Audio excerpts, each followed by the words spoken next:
when we speak of the empath, of the one whose soul is woven from delicate threads of sensitivity, we are not merely describing a personality trait, but an existential condition, a psychic wound that has been transfigured into a gift.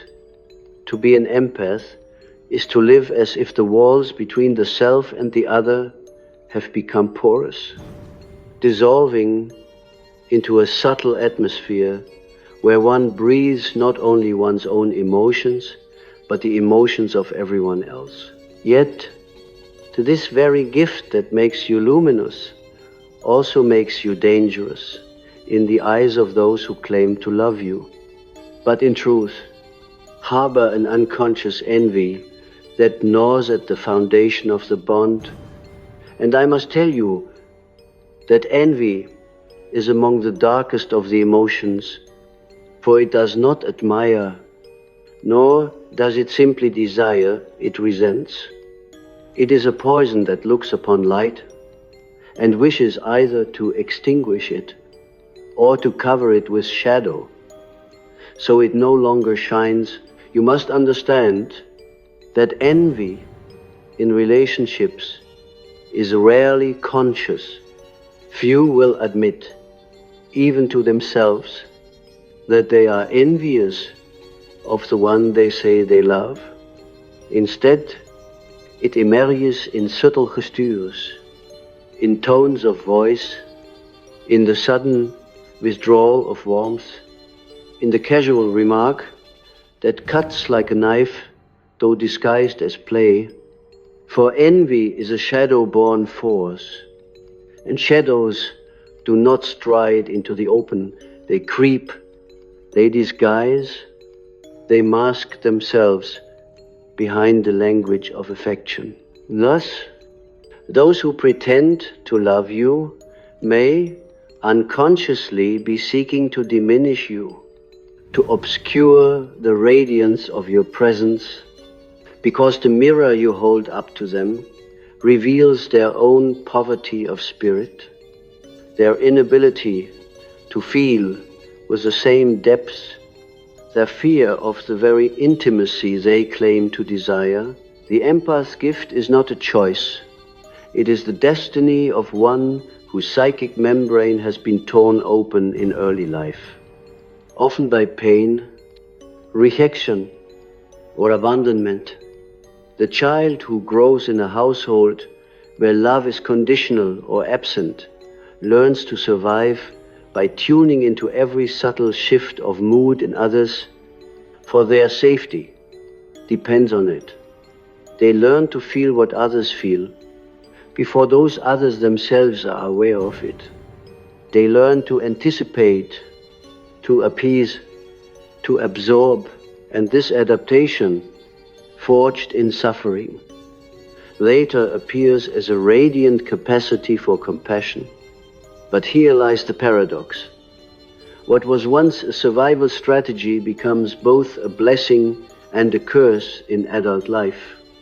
For the empath carries an open wound that others both long to drink from and simultaneously despise.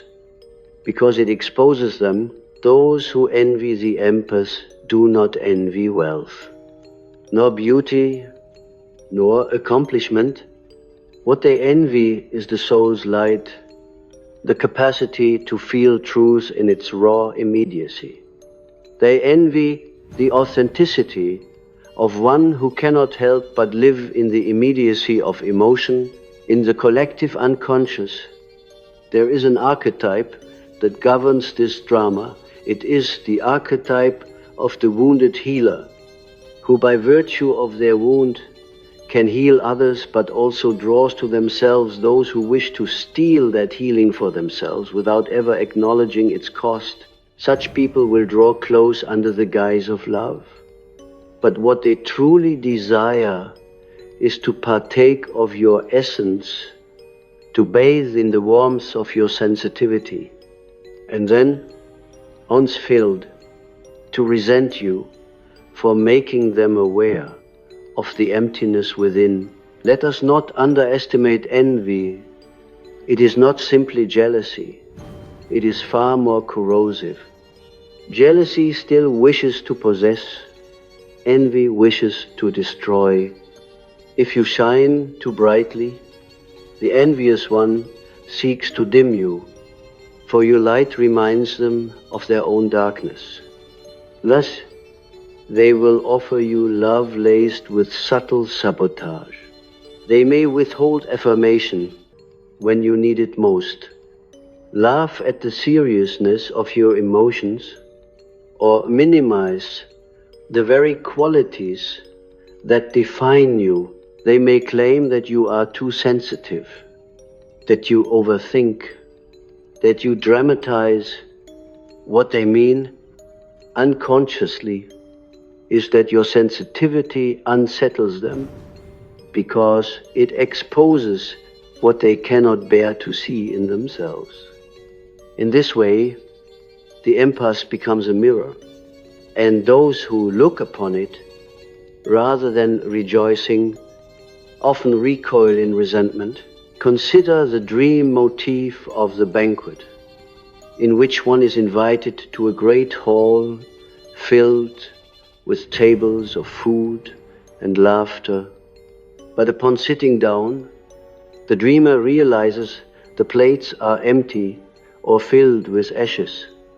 This is the archetypal image of false love, love that promises nourishment but delivers nothing, or veut délivrer poison. For the empath, this dream becomes reality in their relationships. They are invited into closeness, they are offered the language of intimacy, but beneath the surface, the one who loves them feeds upon their soul while giving nothing in return. And when the empath shines, when their radiance naturally emerges, the other's envy fills the banquet hall with ashes. This is why so many empaths live in confusion. They ask, why do the ones I love turn cold? Why does the warmth I give not return to me in kind? The answer is that envy has infected the bond. The very light that drew the other to you now becomes intolerable, for it reveals the depth of their pretense. Envy cannot coexist with genuine love, for love rejoices in the other's being, whereas envy resents it. Love seeks to nurture. Envy seeks to diminish, and so the empath, unless they awaken, becomes ensnared in a tragic cycle, giving, absorbing, healing, and then being punished for the very gift they give. But let us go deeper. Why do empaths trigger envy in those who pretend to love them? It is not merely because they feel deeply, it is because they embody a truth most people run from. The modern human being, shielded by persona, armored with masks, has grown accustomed to living at a distance from their own depths. To encounter an empath is to be reminded that the soul is alive, raw, vulnerable, and many cannot bear this. Thus, envy is a defense of the shallow self against the mirror of authenticity. The persona, threatened, whispers to the unconscious, destroy this one, for they show me what I have lost. And so envy arises as the shadow's rebellion against the call to individuation. The empath's challenge is therefore not merely relational but archetypal. They embody the archetype of the sacrificer, the lamb who takes upon themselves the emotions of others. This role has both a Christ-like radiance and a perilous naivete, for to carry the emotions of others without discernment is to open oneself to possession, to vampirism of the soul. And when those who claim love are secretly envious, they become precisely such vampires, feeding upon the empath's sensitivity while resenting them for having it. Here I must caution. The empath must learn boundaries, not walls, for walls deny the essence of empathy, but sacred thresholds, for the soul must not be endlessly drained by those who envy what it cannot replace. Boundaries are not an act of cruelty. They are the recognition that the gift must be preserved if it is to fulfill its purpose. Without them, the empath is devoured by envy, disguised as love. With them, the empath becomes a beacon, shining without apology, and revealing to others the path they themselves might walk if they dare to confront their own shadow. There is in myth the image of Narcissus, who could not love anyone because he was entranced by his own reflection. But less often spoken of is the one who loved Narcissus, the nymph Echo, who withered away because her love was not reciprocated. The empath often plays the role of echo, giving voice to the other's needs, reflecting their moods, yet fading because the love is one-sided. What happens when Narcissus looks upon Echo? He envies her capacity to feel, but he cannot mirror it back, for he is trapped in his own shallow reflection, and so he offers nothing but emptiness, while secretly despising the vitality of the one who loves him. Thus, envy and false love entwine. Dreams of drowning are common among empaths. They report waters rising around them, of being submerged, of trying to save others from the flood. These dreams reveal the psyche's warning. The waters of feeling are overwhelming, and if boundaries are not set, one's own identity may dissolve. When others envy you, they will gladly let you drown in their waters, for your drowning absolves them of confronting their own depths. They will call it love. They will thank you for your sacrifice. But secretly, they will relish that your light is dimmed, because it makes their own shadow less visible. To awaken from this tragic pattern is to reclaim the wound that made you an empath, not as a curse, but as a calling. You must look into your own shadow, into the pain of the child who learned to absorb everything and say, I will no longer be consumed. I will feel, but I will not be drained. I will love, but I will not allow envy to disguise itself as devotion. This is individuation for the empath to recognize the archetype of the wounded healer within and to transform it into the healer who heals themselves first. If you find yourself always triggering envy in those who say they love you, recognize that you are a mirror. You show them what they have denied, and know this: their envy is not your burden. It is theirs. To carry it for them is to betray yourself. You may hold compassion, but you must not sacrifice your essence to appease the shadow of another. Instead, let their envy teach you discernment. Let it be the fire that forges your boundaries. For only then can your empathy become a conscious gift rather than an unconscious wound. When I speak of envy in those who pretend to love you, I must emphasize that it often remains unspoken, even invisible to ordinary consciousness. The envious person rarely admits, even to themselves, that they harbor resentment toward your sensitivity. Instead, it manifests as subtle interruptions, as if they were trying to scatter the rhythm of your inner music. You may be speaking about something deeply felt, and suddenly they laugh, not with you, but at you, breaking the current of your sincerity. They call you too much, or suggest you are imagining what you feel.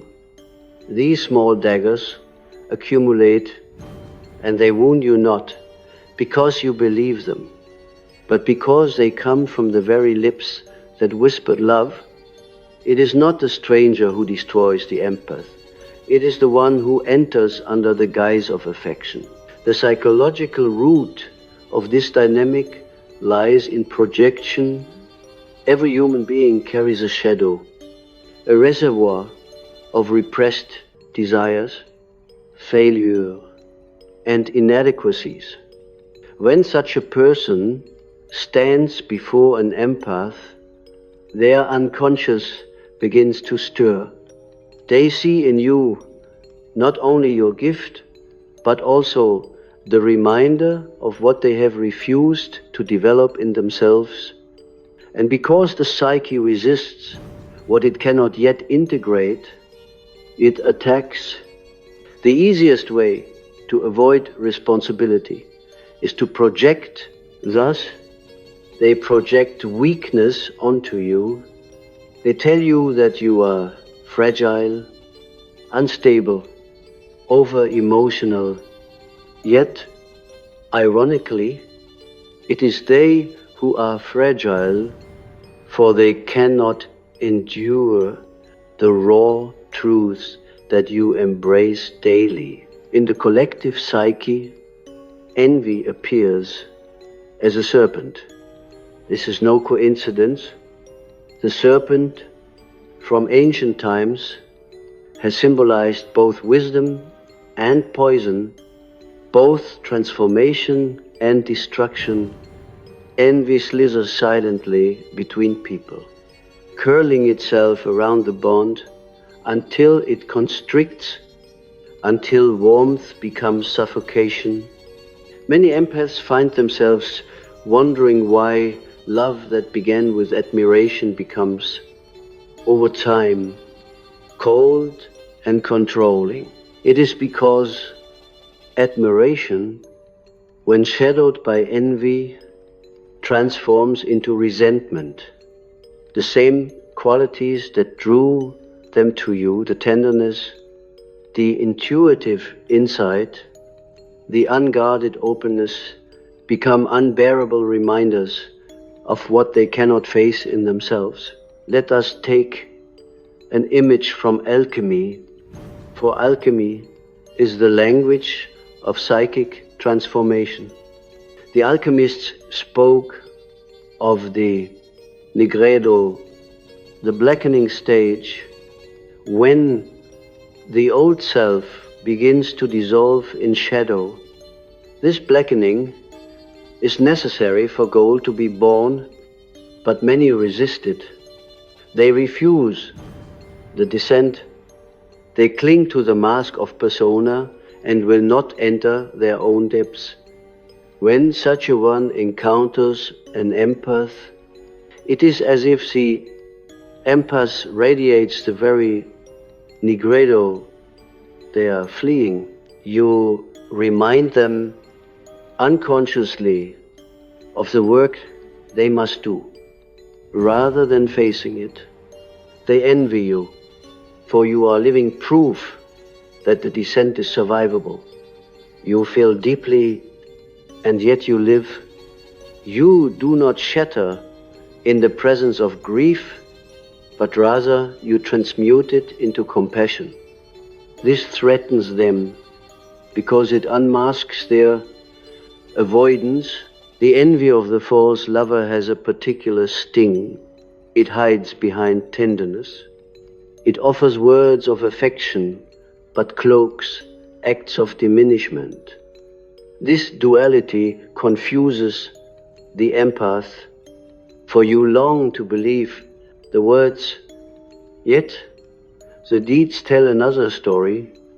It is a split, an inner contradiction, and that contradiction is precisely how envy operates. It does not destroy openly, for that would reveal its presence. It destroys covertly, like a moth that slowly eats away at fabric, until one day the garment falls apart in your hands. You may have noticed dreams where you are given gifts wrapped in beautiful paper, only to unwrap them and find nothing inside, or worse, something rotten. This is the psyche's way of showing you false love, love that arrives in words but carries no substance, or carries poison wrapped in gold. When you awaken from such dreams, do not dismiss them as fanciful. They are revelations. They are the unconscious telling you, beware of the one who cloaks envy in the language of care. The empath's pain is heightened by their longing for authenticity. You crave love that celebrates, not diminishes. You seek relationships where your sensitivity is not a burden but a blessing. And so you remain hoping the other will change, hoping they will one day awaken to the truth of your gift. But envy rarely awakens without great effort. It festers in the dark, and those who pretend to love often have no interest in confronting their own shadows. For that would require dismantling the mask they so carefully constructed. Why do they pretend? Because their need and their resentment are bound together. They need your light, but they resent your radiance. They drink from your well, but despise you for revealing their thirst. This is the tragic paradox of false love. The one who pretends cannot let you go, for they crave the nourishment of your soul. Yet they cannot truly embrace you, for your very existence exposes their own emptiness. And so the empath finds themselves caught in a dance with envy. You give, they take, you shine. They dim you, you forgive, they wound again. This cycle continues until you awaken to its archetypal nature, until you realize that you are not merely dealing with one person's behavior, but with a collective pattern. An ancient drama that has played out in countless forms. It is the drama of Cain and Abel, where Abel's innocence and favor provoke Cain's envy, leading to destruction. It is the myth of Joseph and his brothers, where the dreamer's gift provokes hatred. These stories endure because they reveal the archetypal truth. Those who embody light often awaken envy in those unwilling to awaken themselves. Yet, we must not fall into victimhood, for the empath is not doomed to suffer this forever. You are called to consciousness. You are invited to see the pattern not with bitterness but with clarity. The wound that made you an empath can also make you wise. If you can recognize envy for what it is, you can refuse to carry it. You can say, this is not mine. I do not exist to bear the burden of another's shadow. I exist to become whole. Individuation requires this refusal. For as long as you absorb envy under the name of love, you remain trapped in the persona of the sacrificer. You play the role others assign, rather than embracing the fullness of your own self. Only when you withdraw your consent to be drained, only when you step back from false love, do you enter the path of true transformation. Then your empathy ceases to be an unconscious wound and becomes a conscious vocation. This will not be easy. The false lover will accuse you of betrayal. They will say you are cold, that you have changed, that you are selfish. But recognize this language for what it is. It is the cry of envy as it loses its host. It is a desperate attempt to keep you bound in the role of self-sacrifice. Do not be deceived. To set boundaries is not cruelty. It is truth. It is to honor the divine spark within you, the spark that must not be extinguished for the comfort of another's shadow. The archetype of the empath is intimately tied to the archetype of the martyr. But you are not called to endless martyrdom. Even Christ, in the Garden of Gethsemane, set the boundary. Not my will, but thine. He chose the cross not because others demanded it, but because it was his path to individuation, his fulfillment of the self. The empath must learn to distinguish between sacrifice that arises from divine vocation and sacrifice that arises from unconscious compulsion. The former transforms the world. The latter merely feeds the envy of others. If you continue to give where envy reigns, your soul will wither. But if you step back, if you honor the sacredness of your own being, something remarkable occurs. Envy loses its grip. For envy cannot survive in the presence of one who refuses to be diminished. It feeds on your compliance. It thrives on your silence. But when you speak, when you shine without apology, it retreats into the nothingness from which it came. You may ask, what then of love? Does the empath resign themselves to loneliness? No, for when you withdraw from false love, you make space for true love. True love does not envy. It delights. It rejoices when you shine brighter, because your radiance calls forth its own. True love is rare, but it exists, and only when you cease to confuse envy for devotion will you recognize it when it appears. Dreams of flight often accompany this awakening. The empath who has been drowning suddenly dreams of wings, of rising above, of seeing the world from a new height. This is the psyche's affirmation that freedom is possible, that your sensitivity need not bind you to suffering, but can become the wind that lifts you into your destiny. Thus, I tell you, envy is not your master. It is the shadow's rebellion, but you need not submit. You are not fragile. Though they will call you so, you are not too much. Though they will accuse you of excess, you are the mirror of what they refuse to see. And your task is not to dull the mirror, but to hold it steadily, even if they turn away.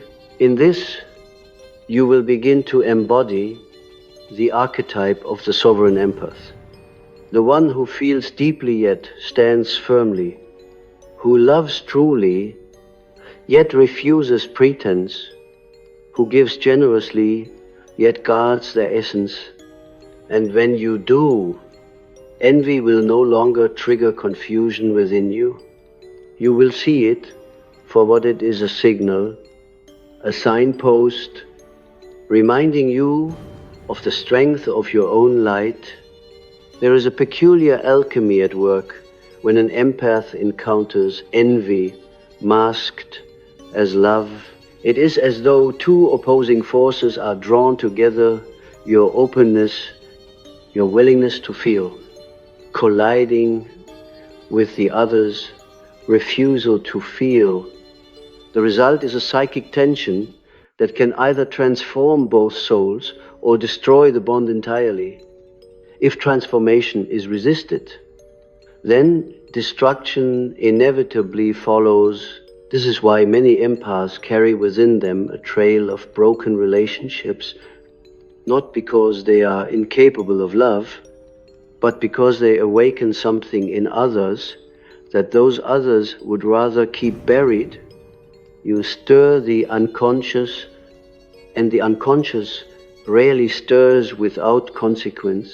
Imagine for a moment that the human psyche is like a vast cathedral. In most people, only the front nave is lit. The persona, the socially acceptable mask, the roles that one can display without fear, but the deeper chambers, the crypts and shadowed alcoves remain dark. Few dare to wander there. The empath, however, enters relationships carrying not only a candle but a torch. Your very presence illuminates corners that others have spent a lifetime avoiding.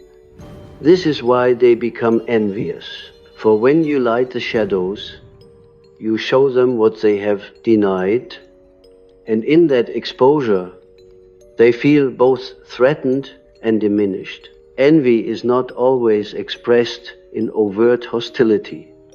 More often, it comes as a quiet undermining. It may arrive as a sigh when you share your joy, as silence when you need affirmation, as distraction when you reveal your heart. Each act, taken alone, may seem small, but together they form a pattern, a deliberate dimming of your flame. And because you feel deeply, you sense this, even when no words are spoken. You feel the subtle withdrawal, the hidden resentment, and it pierces you more sharply than any overt rejection. This is the empath's curse.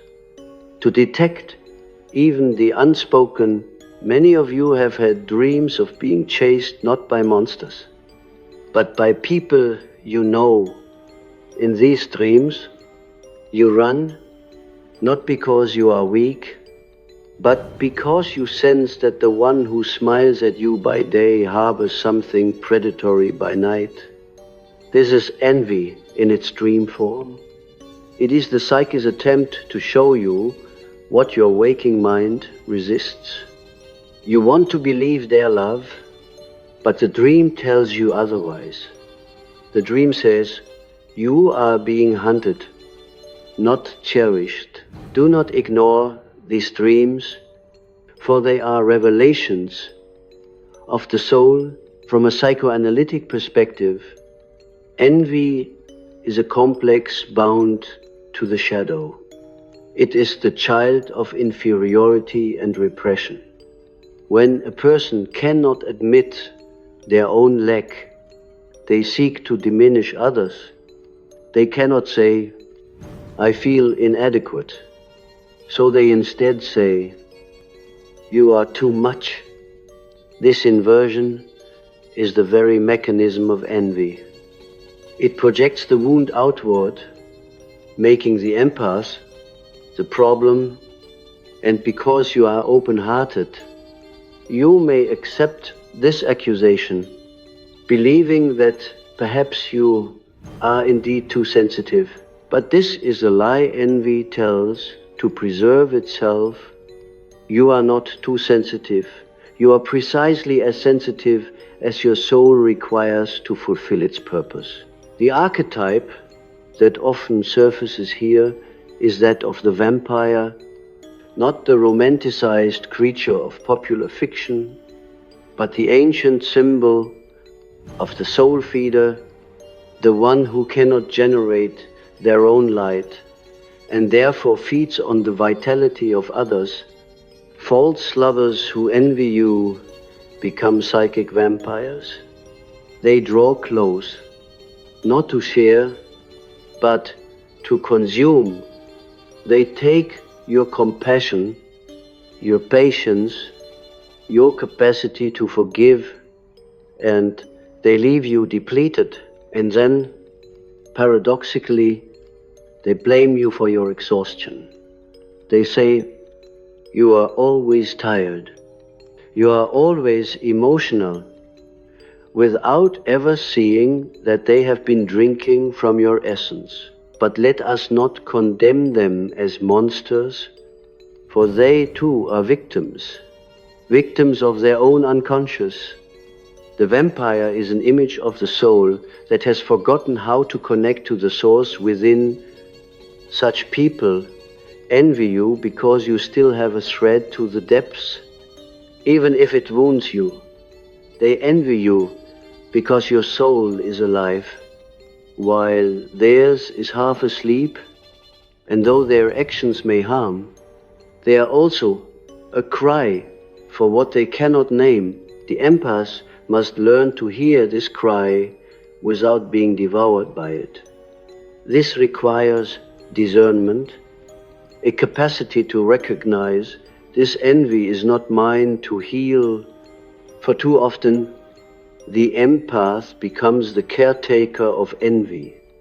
You try to soothe it, to love it away, to bear it on your shoulders. But envy cannot be soothed by sacrifice. The more you give, the more it resents you, because your giving reveals its dependence. The only path is to step back, to let the envious one confront their own shadow. This is not abandonment, it is respect. Respect for the integrity of their soul, which must awaken itself. In myth, we see this in the figure of Psyche. She was loved by Eros, but only in darkness, for he feared she would see his true form. Yet Psyche's soul longed for vision, for truth. When she lit the lamp to gaze upon him, the illusion was shattered, and she was cast into trials. This is the empath's journey. You love, but you also see, and when you see, those who envy you recoil, for your vision unmasks them. Yet it is only through seeing that you can free yourself. Consider also the archetype of the mirror. To love an empath is to look into a mirror that does not flatter. You do not reflect the persona, but the soul, and many cannot bear such a reflection. They would rather shatter the mirror than confront what it reveals. Envy, therefore, is the hammer they raise against you. But remember this: a mirror cannot be destroyed by being denied. It still reflects, even if they turn away. You remain what you are. The path forward requires courage, for when you step out of the dance of envy, you will feel the loneliness of standing in your own truth. You will no longer be sustained by the illusion of false love. You will no longer appease those who resent you.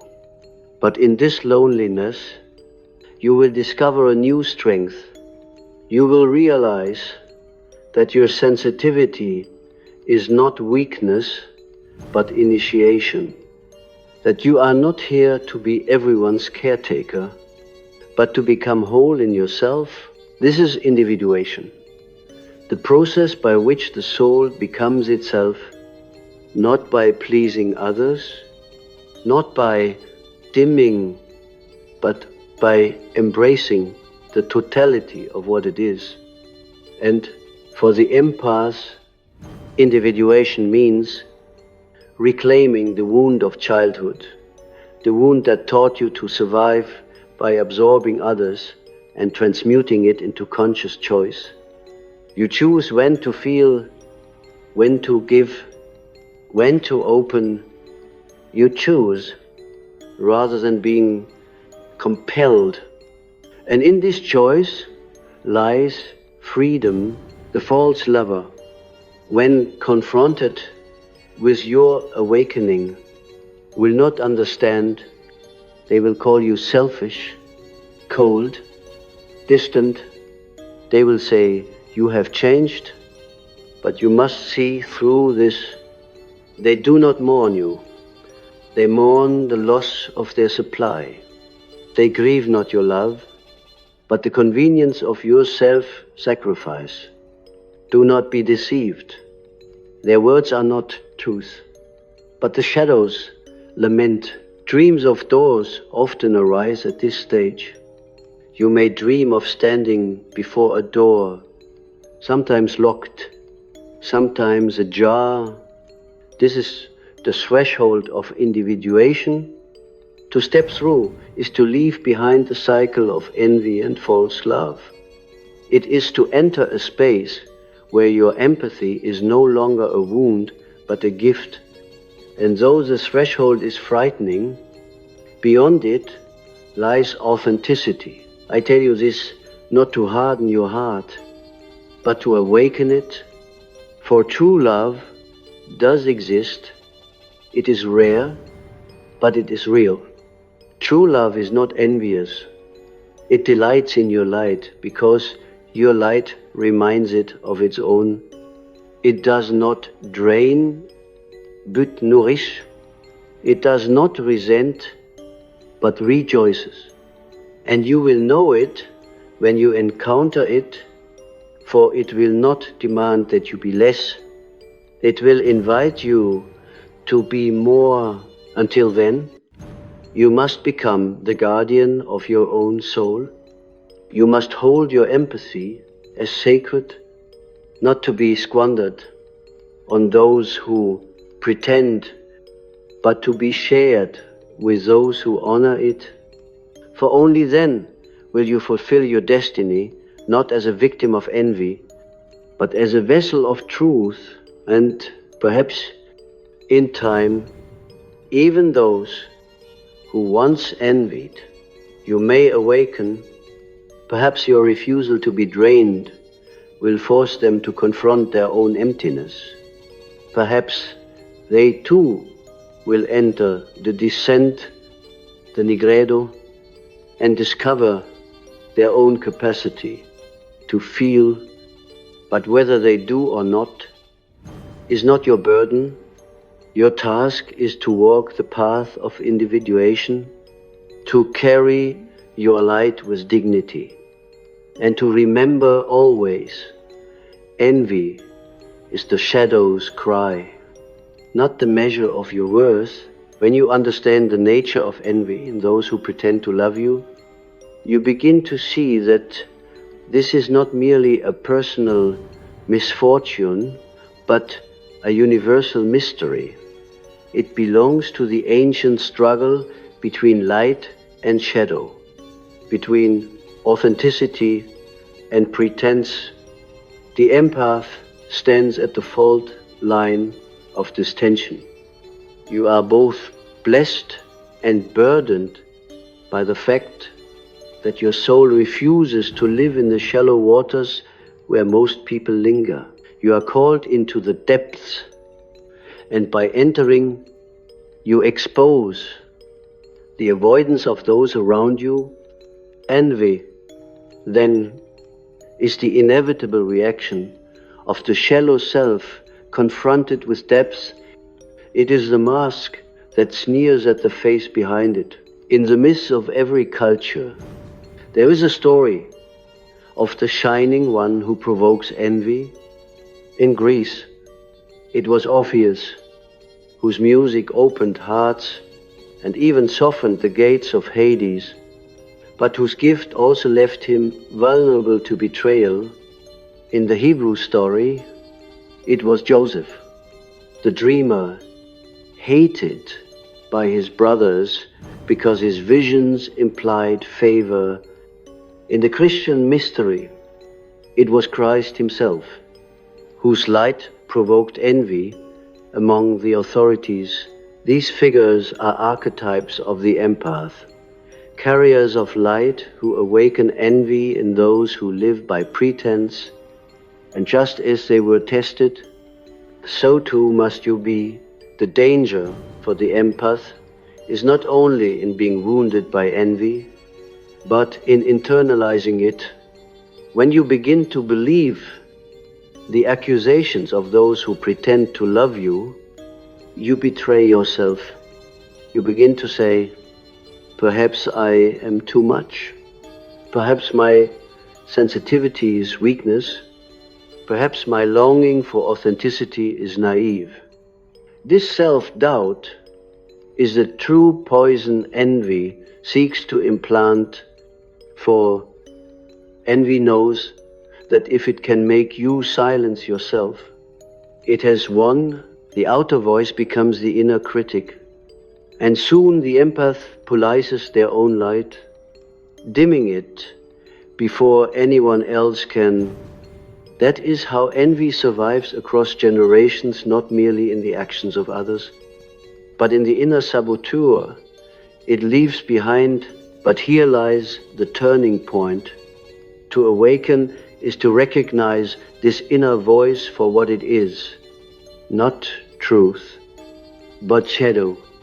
You must face it not with hatred, but with clarity, for every empath carries within them not only light, but also their own shadow. There is a part of you that longs to be needed, to be indispensable, to be the one who saves. This shadow keeps you bound to envious lovers because you secretly feed on their need. And so the relationship becomes a tragic mirror. They envy your light.